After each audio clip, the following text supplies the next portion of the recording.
เอาเนาะพี่น้องกราบสบายดีและสวัสดีเด้อพ่อพี่น้องเนาะซึ่งสำหรับคลิปนี้บ่พรก็ได้มาอยู่ที่บ้านน้องลินดากัญญานะพี่น้องซึ่งบ้านน้องลินดากัญญากับทั้งสร้างเพิ่นกายังบ่ทันได้มาเฮ็ดนะพี่น้องมีแต่ว่ายุกขึ้นตั้งแต่เมื่อวานนี่ทั้งสร้างเพิ่นกาได้ไปเฮ็ดห้องน้ำทางน้องเนียนนาเนาะพอเฮ็ดห้องน้ำแล้วเพิ่นจะมาดำเนินการต่อเนาะพี่น้องคือเฮือนน้องลินดากัญญาในขนาด6x7นะพี่น้องเป็นทรงโมเดิร์นเนาะราคาจ้างสร้างก็คือ19 ล้านกีบนะพี่น้องตอนแรกสร้างคนว่า20 ล้านก็ลดลงเนาะแล้วก็ค่าไฟก็นิ่งมาจากเฮือนหลังนี้นะพี่น้องก็สิให้ค่าไฟเพิ่นอีกเนาะถ้าแม่นสร้างบ่ค่าเวียกก็สิได้งานหลายเติบนะพี่น้องเมื่อวานนี่เนาะกับมื้อนี้แต่เพิ่นก็ค่าเวียกแน่นะพี่น้องขนาดซ้ำกันกับเฮือนน้องไก่ทองนะพี่น้องขนาด6x7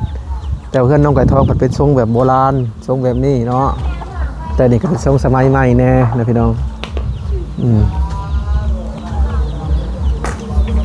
แต่ไม่ใช่ว่าบัตรคนแรกของน้ำน้องเนียนนาพอแล้วเพื่อจะมาดำเนินการเนาะพี่น้องทางเพื่อนน้องลินดากัญญาเนาะ6x7นี่กำลังดีพี่น้องเลยสิได้ห้องใหญ่ส่วนห้องน้ำเนาะห้องน้ำก็เฮ็ดพร้อมกันเลยก็เป็นทางผู้ใหญ่ใจดีทางซ่องบ่อน้อยแน่ซ่องบ่อลาแน่เพิ่นทบเข้ากันเนาะก็ทั้งสร้างห้องน้ำเพิ่นก็บอกว่าโอ้รอแต่เสาเนาะครับแม่นว่าเสามาส่งเพิ่นก็สิได้ดำเนินการเฮ็ดแล้วป่านนี้แต่เพิ่นรอเสา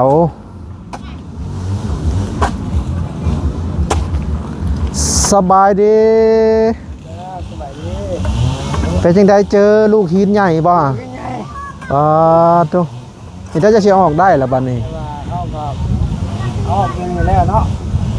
แล้วก็เอาน้ำใส่แล้วก็2 ก้อนบักใหญ่นะพี่น้อง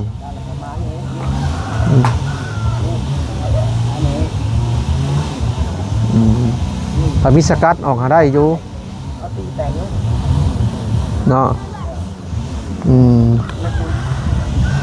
เป็นเทไว้แล้วพี่น้องวานนี่เทเสาเสียต่อหม้อเสาไว้แล้วมันอยู่ตื่นแค่นิดนึงแต่มันอยู่ที่สมควรกระยาดอกถ้าว่าเอาลงบ่ได้ก็ให้มันพ่นขึ้นจักพ่นขึ้นหลายๆก็ดีคือกันพ่นกะประมาณ40 เมตรจากเพราะว่าจากน้ำพ่นขึ้นจากหน้าดิน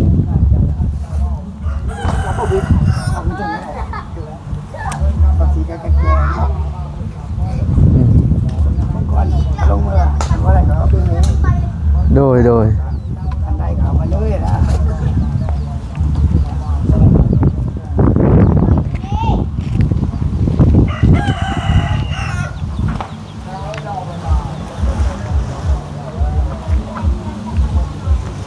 เอา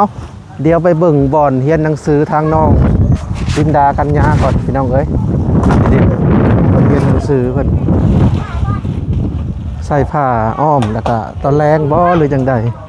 เพิ่นพากันสอนกัน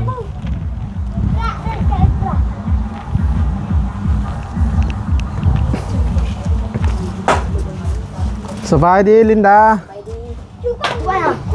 ใส่น้องกัญญาเด้เอาลูกตายาวยาวเลยกันยาเมื่อยตัวเชื่อเลยเมื่อยปะสบายดีลินดาสบายดีกินไปสบายดีหน่อยอันนี้ครับบอลเฮียนหนังสือบ่แม่บอลเฮียนหนังสือได้เฮียนจากมือเลยมื้อนึงเมื่อวานนี้เด้วานนี่บ่เด้อวันศุกร์จักโมงเพิ่นมาสอน3 โมงก็แค่มาทำความรู้จักซื่อแล้วก็อ่านสระอะไรเพิ่นอ่านนันโตแล้วก็มื้อฮอนมื้อได้สอนแท้มื้อนี้เพิ่นมาบ่มาวันจันทร์พวกเพิ่นมาโดยวันจันทร์จังมาภายในได้เฮียนนำอันนั้นน้องนางแล้วก็น้องไก่ทองแล้วก็น้องน้อยแล้วก็กัญญา ได้เฮี อ๋ ย อน น้องไก่ทองก็มาเฮียนนำ โดย เออ น้องดีเนาะ เฮียนหลายๆคนจากสิได้ม่วนเนาะ โดย อืมกระดานบ่ได้มีกระดานบ่ บอก มีแต่เฮียนเขียนใส่กระดาน เพิ่นว่าสิได้ยินไอ้ลาวว่าสิสั่งมาโดยยังตัวสิเฮ็ดโต๊ะน้ำแต่ยังมันสั่งไม่มืออื่นมือฮื้อจังนี่มืออื่นบ่มือวันอาทิตย์มือฮื้อจังมานี่ครูวันจันทร์ฮอดซ่อนฮอดวันศุกร์โดยเรียบ ก็ ร้อย คือเพิ่นว่างจากสอนตัวน่ะเพิ่นก็สิมาสอนถึงเจ้าต่อ โดย ประมาณชั่วโมง1 2ชั่วโมงฮอดบ่เนาะประมาณนี้แหละเนาะ 2 ชั่วโมงฮอด 2ชั่วโมง โดย โอ้เฮิงได้2ชั่วโมงได้ยังกินข้าว กินต้มผักเมื่อกี้นี่แล้วก็กินต้มหอยน้ำ อืม ไรนอนนะทั้งนั้น น้องน้อยเป็นแล้วบ่ตัวกอ ว่าไป ยังบ่ทันเป็น ยังบ่ได้เรียนเลยเนาะ ตัว เรียนเป็นบ่ เขียนกอไก่นางน้อยว่าเป็น ต้องจับมือเขียนได้เนาะ โดย เริ่มแรกต้องจับมือเขียน เขียนตัวเองยังบ่ทันเป็นเลยเนาะ โดยเขียนมั่วเลย โอ้ มันเป็น แสดงว่าอีกยังก็ต้องเรียนก่อนได้พี่น้องจักสิเป็นเนาะ โดย เกิดมาบ่มีใครเป็นในโลกนี้เนาะ มัน ต้ เป็ อน ง เป็น เรียน แต่เกิด โดย อืมมือจะแข็งไปเลยเนาะเขียนบ่ได้เลยเพราะก็เคยถึกแม่ครูจับมือเขียนนะน้องลินดาก็เคยบ่ บ่เคย เอาจับมือเขียนตัวกอสิ บ่เคยเลยบ่เคยจับมือเพราะว่าเฮาตะกี้เรียนป .1 ฮอดป .2 บ่ได้จับมือในครูเขียนป .1 หั่นเขียนเองบ่ได้จับ เขียน มื เองก็ค่อยๆตูดแล้วเนาะตัวกอไก่ก็เขียน บ่ได้เขียนนี่เลย เอาอะน้องน้อยเขียนด้วยเอาจับมือน้องเขียนด้วย เหรอจับมืออีแข็งบ่ไป ว่ามันจะแข็งเลย คือจ เอา ริง บ่เอาบ่ลึงเนาะ ๆสิได้สิจับมือ อ่า ก็สิได้ อืม หันตั้งใจสร้างสมาธิก็เป็นกอไก่ แสดงว่าทุกสิ่ง น้อง ทุกอย่ นางเป็นกอไก่เขียน ไป น้องนางมาเฮียนอยู่นี่เด้ น้องนาง โดย น้องนางเอ้ยน้องไก่ทองฮะ โดย มาเฮียนคือกัน โดย น้องไก่น้องปุ้ยได้จ้ะ บ่ น้องนางกับมาเฮียน น้องปุ้ยหันไปเล่ากับเฮียนคือกันแต่ว่าเล่าหันบ่ได้อยู่เฮือน อืม เราก็เลยบ่ได้มา มาอยากเครียด จะอยู่เรือนลังน้อยเดี๋ยวไข่ได้ เฮียนนำกันหลายๆคนนะครับ โดยวันนี้ฉันเต็มเลย เต็มไปเลย ยี่สิบตอกตั้งแต่อย่าง เออ จนนั่งเบียดกัน ถ้ามีกระดงกระดานนะครับแต่เนาะ โดยน้องนางแล้วก็น้องพรนะไม่เฮียน น้องพร โดย ครอบครัวน้องไก่ทองมาเบิด โดย มาว่า4 คน นี่แหละได้เฮียนเขาจะได้เฮียนฮู้ ตะกี้พอซองนี่อ่านได้เบิดเต็มกระดานกันยังอ่านได้ เพราะว่าตะกี้หันเลิกเรียนพอก็สอนอีกสอนตื่นมากอะอ่านหนังสือจับบึ้มได้ อันนี้มีแต่เริ่มเบิดจาก อ่านบางตัวอ่านได้บางตัวอ่านไม่ได้ อืม เดี๋ยวนี้เห็น เป็นยังคือต้องลืมเนาะถ้ หลายปีแล้วเขาไม่ได้จับปื้มเขาไม่ได้อ่านก็ลืมเลย แสดงว่าเป็นบ่คักซะ เป็นคักแต่ว่าอ่าน2-3 ปีแล้วก็ลืมไม่ได้อ่านไม่ได้เขียน เพราะอ้ายคือบ่เห็นลืมซะถ้าว่าเป็นมาตั้งแต่เกิดเนี่ยคือจะบ่ลืมเลยนะ โอ้ คืออ้ายนะ อะไรกินเมื่อยเดินก่อน ความคิดภัยความคิดมัน อย่าเอาไปดู อ่าน มาน้องกันยา มันจะโยนละมันจะไปเรื่องกันเลย เพราะว่าเป็นบะฮูกันอยากลืมจะเป็นหยังบะฮูลืมเลย ลืมเลย โดย อ๋อ ไต่ปะปะก้อยเชียน ลืมง่ายลืมได้ดี ไป เนาะ หน่อยกันย่า โอ้ สบายดี ที่สบายดีอยู่นะพ่อ จังไหนว่าเห็นสบายดีแต่กูเอาไปสบายดี สบายดี โดยสบายดี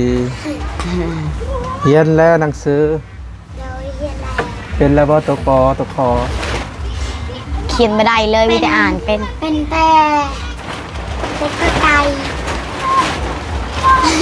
เขียนเป็นแต่กอไก่แต่ว่าสำหรับโตน้องนางยังเป็นอยู่เพราะว่าบริจับมือเขียนก็ได้เขียนเองเลย อืม เมื่อวานนี้เขาเคยเขียนแบบบริเบิงตัวกอตัวอันนั้นให้ฮอดห้องเงินเขียนฮอดได้กะเขียนฮอดนั้นแหละ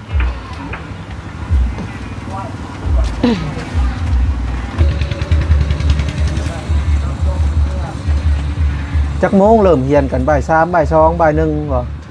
บ่ายสามอะน่าจะประมาณ3 โมง 3โมงกว่าๆเนาะ 4 โมงแบบนี้เขาเลิกเรียนนะ อืมมื้อแรงบ่ได้เรียนเนาะอืมแต่มื้ออื่น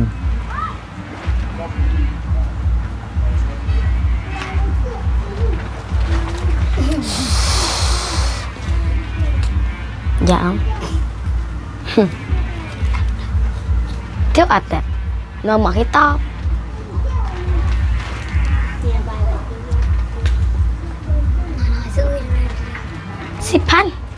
ให้มาเลย เศร้า เราให้เลยมึง ตะเบินปังบ่ ฮะโดนพระ ตะเบินปลา โดน แปลว่าบ่ บ่ มี มี เงิน เงิน ปลานี่คือเงิน โดนประนี่แหละประนี่ไอ้น้อยให้เมื่อกี้นี่ ไอ้น้อยบอกว่ามื้อหน้าจะสิให้เรียนหนังสือสิพาเรียนไอ้น้อยบอกว่านี่เงินให้นางน้อย10 สาวไอ้น้อยให้เมื่อกี้ น้อง นี่ น้อยคือได้หน่อยกว่าหมู่ บ่ฮู้แล้วแต่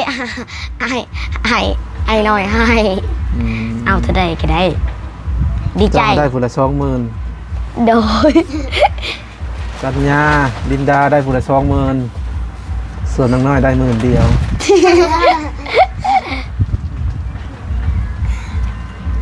ใส่เงินเป็นแล้วบ่อายุจำนี้ โดยเป็น ใบแสนก็เป็นบ่ โดยเป็นอันมีไปแสนกับเป็นนะโดยกับ อืม เป็นเบิดใส่เงิน ทั้งสร้างเพิ่นบ่ได้มาเนาะน้องลินดา โดย มื้ออื่น เห็นเพิ่นว่าสิไปเฮ็ดเวียกใช่เห็นเพิ่นปาบจะไปเฮ็ดเวียกอยู่ใส่เพิ่นว่า เฮ็ดห้องน้ำบ่ โดยน่าจะแม่น เปิดค่าลายเวียกอยู่นั่นเลย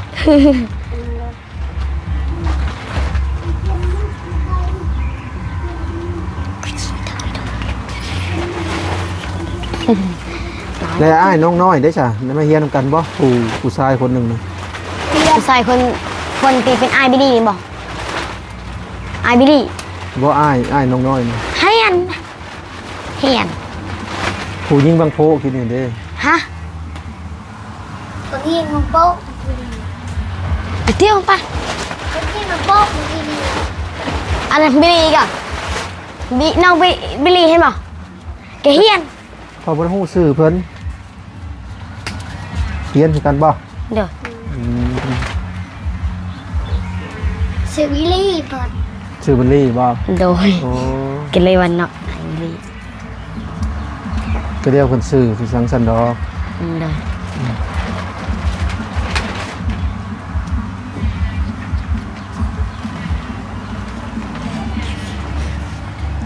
ได้เงินแล้วสิพากันไปซื้อหยังหลัก เอาไว้ เอาไว้ ๆบ่ได้ซื้อขนมบ่ เอาไว้ บริซื้อหันมาจำเป็นหันเกณฑ์เข้ามาบางทีซื้ออยู่บาลาย5,000 10,000 เอาไว้อีกประหยัด มาจากบ้าน เสียอะไรไปจะบอกแล้วเบิร์นดีใจสำเร็จน้อย เมื่อวานนี่คนมาหลายบ่เฮือนลุง โดย เมื่อวานนี่เป็นมื้อวันเพ็งเนาะ เป็นมือวันศิลมา วันศิลป์เนี่ยแล้วก็คนก็จะหลาย เขามาเป่าเขามาอาบน้ำแล้วเพิ่นก็เมื่อ แล้วก็เมื่อวาน วิลลี่ โอวิลลี่บ่ โดย อืม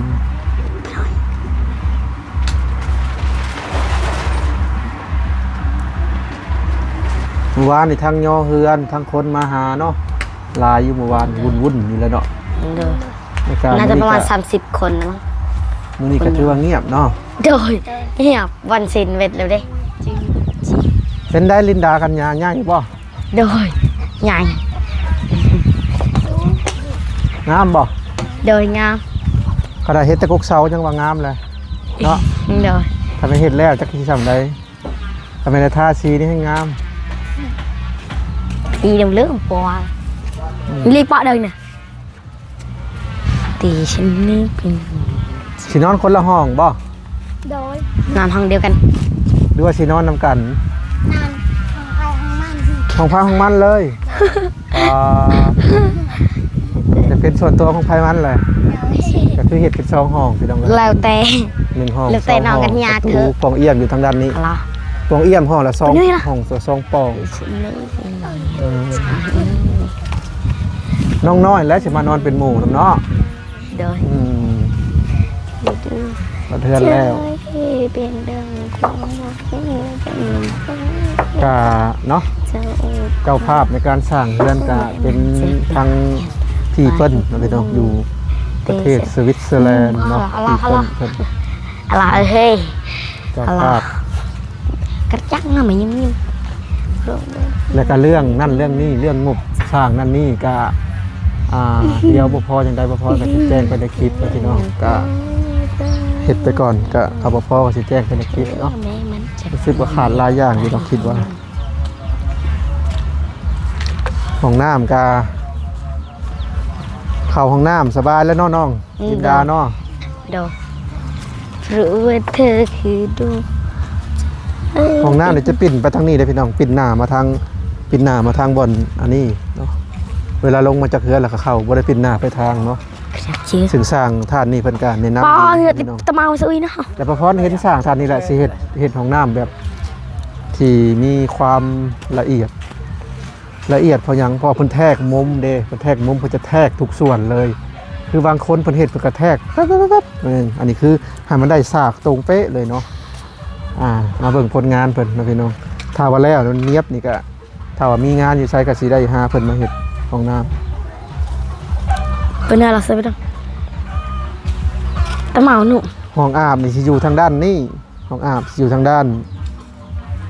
นี้นะพี่น้องห้องถ่ายสิอยู่ด้านนั้น còn เพิ่นแนะนำมาว่าถ้าว่าสิเฮ็ดห้องอาบอยู่พี่ เวลาน้ำเสียมันจะไหลอ้อม มันอยู่ตะ มอสิอันนี้คะแนนอยู่ฝั่งนี้ của cái gì มันจะไหลไปเลยเพิ่นว่า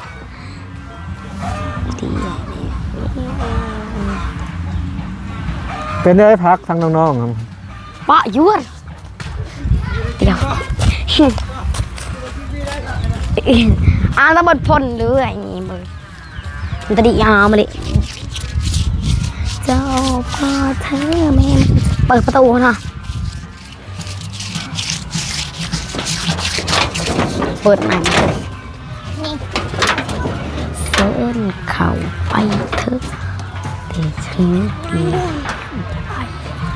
อี ใหญ่เลยเนาะ เจ๋งจริงป่ะ ไปปืดค่ะ มักแต่พักอันนี้แหละพักกาด ประกาศ บ่มีฝุ่นใส่บ่ บ่มีผลเลิก บ่ค่อยงามปานใดเนาะ โดยบ่มีผลคันมีผลนี่งามแล้วบ่มีผลผักบงผมด่างจีคลานะ พักบ้งบ่น้องดินดาตัวนั้น โดยบง บงเบียก มันต้องมีฝุ่นมีหยังอะไรใส่จังสิงามเนาะ โดยจากสิเป็น เอาโอเคเอาละน้องดินดากัญญาบัดนี้อ้ายสิขอตัวจบคลิปก่อนเด้อ โดย มีแต่ว่าอีพีหน้าอีพีในมาพ้อกันใหม่เด้อ โดย ซึ่งก็สิได้มาอัปเดตเรื่อยๆอยู่นะพี่น้องเพราะว่านี่แหละอัปเดตเกี่ยวกับเรื่องเรือนซาน เนาะ โดย เฮือนซานทางน้องลินดากัญญาเนาะ โด ทาง ย นั้นก็เป็นเฮือนน้องไก่ทองก็กำลังดำเนินการอยู่ โดย มีแต่ว่ารอตาสังกะสีเนาะตัวนั้น โดย ประพรคิดว่าเฮือนน้องอ่าไก่ทองนี่อาจจะแล้วก่อนหรือว่าจังใดนะพี่น้องแต่ว่าเฮือนน้องลินดานี่ก็บ่แน่ใจเนาะพี่น้องเพราะว่าสร้างหลังนี่เพิ่นก็มี3คนอยู่พุ่นมี2คนอหยังประมาณนี้น่าจะแล้วพร้อมกันถ้าแล้วพร้อมกันก็ขึ้นพร้อมกันก็บ่ได้ขึ้นพร้อมกันดอกเนาะพี่น้องก็เอาคนละมือ โดยเอาคนละมือดีกว่า ประมาณเดือนหนึ่งน่าจะสำเร็จเนาะ โดย สำเร็จแล้วก็ขึ้นมานอนแล้วล่ะบ่ โดย เลือกคนละห้องเลยบ่ โดย อ่า แล้วไม่ลืมมอง ว่านอนนำกันเลย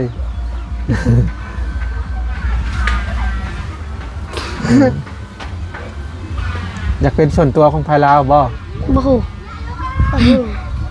โอ้โหคือเนี่ยกันนอนเถอะ ให้กันน้ำนะอุ้ย อยากนอนเพรียวบ่อยากนอนกับน้องน้อยเพิ่นว่า อืม เป็นยัง นั่นกับเพื่อน นอนกับเพื่อนอยากแบะเต้นก่อนกับเพื่อนนอนน้อยมานอนนำแหละเพิ่นว่า ย่านนั่นคนเดียว เอาโอเค น้องลินดากันยาอ้ายขอโตวจบคลิปก่อนเด้อที่ไหนมาพอกันใหม่